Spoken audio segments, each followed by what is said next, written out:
Hi everyone, welcome back to my channel. My name is Jasmine and I own a small candle shop called Aries Candle Co.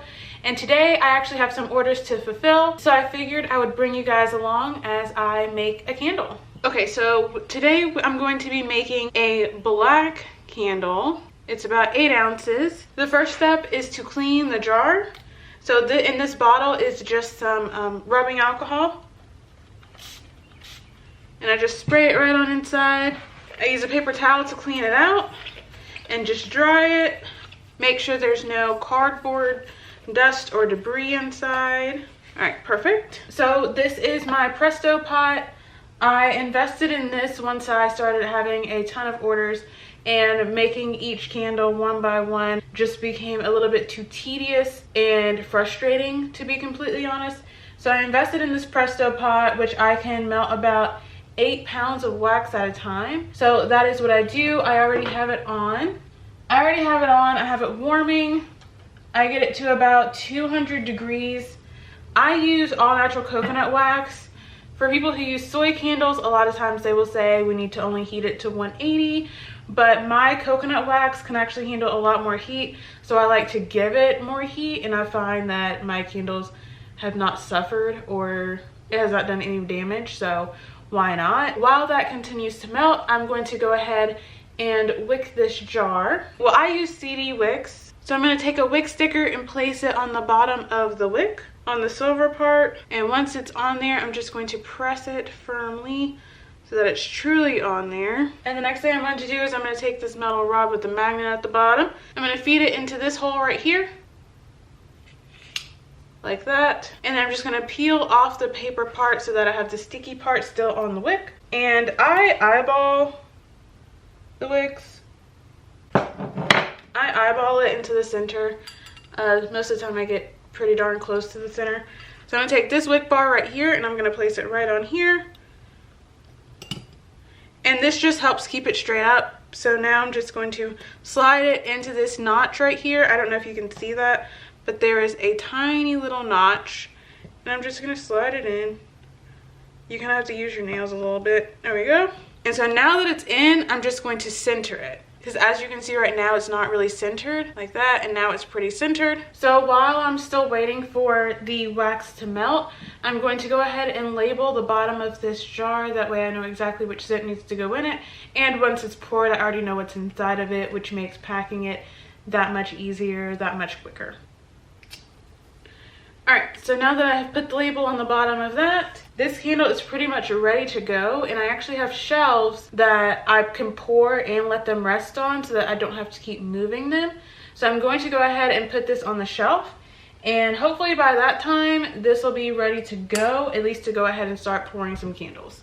Alright, so let's go ahead and get pouring. I guess the first one I will make is the chai tea, since that is the jar that I just prepped. So I like to have a bunch of different pitchers that are designated to certain scents. So I have the scents written on the handles. The chai scent is actually written on the side of the jar. So this is my chai pitcher, and this just helps that way when I'm making a bunch like I am right now, I don't have to keep washing these out every single time, which is what I was doing when I first started, and it made the process of making 10 candles take about 4 hours. So I'm using my scale right here, and the first thing that I'm going to do is weigh this, and then I'm going to zero it out or tear it, and now I'm going to start pouring. And I know how many ounces I need for that jar, so I just kind of pour and keep measuring.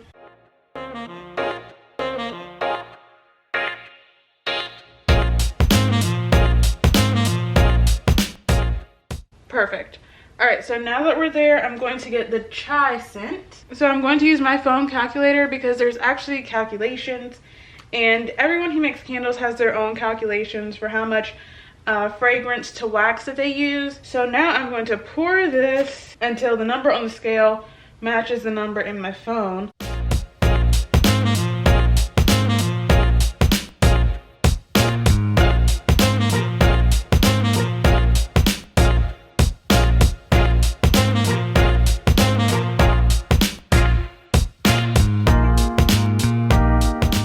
Typically mix for about 30 seconds or so. I use coconut wax, so I don't have to necessarily mix as long as other people do, depending on the wax that you use. All right, so now that it's mixed, I'm going to go ahead and pour. So I did make some of these a couple of days ago, so now they're just setting, but I still have about 5 more to make. So I'm gonna go ahead and pour this one, and then we'll be done in about 4 more. So it's important to pour at a pretty steady pace. You don't just want to dump your wax in there. So you want to pour it evenly, kind of slowly, and there we go. All right, so here's what it looks like now that it's nice and poured. Okay, so that was the first candle that I needed to make. So I'm going to go ahead and do one of the 3 wick candles, which is a peppermint and eucalyptus candle, but I also have a jumbo tea light or mini tumbler candle that is also a peppermint and eucalyptus. So I'm just going to go ahead and make both at the same time just to consolidate my efforts. So I guess let's go ahead and do that one together too. So I'm looking for, here it is, my peppermint pitcher, and I'm going to do the exact same thing as before, where I weighed it, tear it out, and then go ahead and measure and pour. So let's weigh it, zero it out, and now I'm going to measure. So for instances like this, you would simply just take the ounce amount for both jars and add them together to figure out what your combined total would be.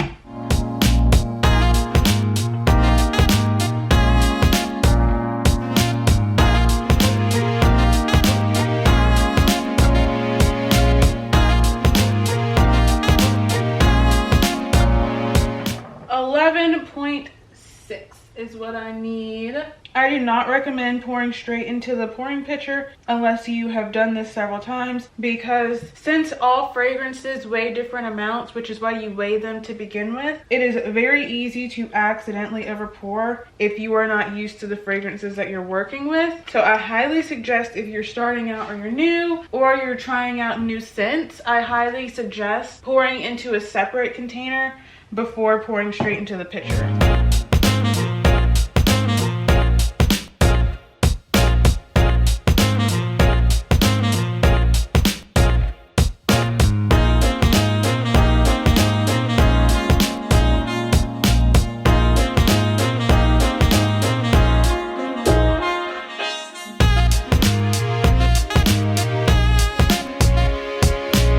Next is going to be a mini mistletoe. So same exact process as before. We're gonna take this, zero it out, and then we're gonna pour.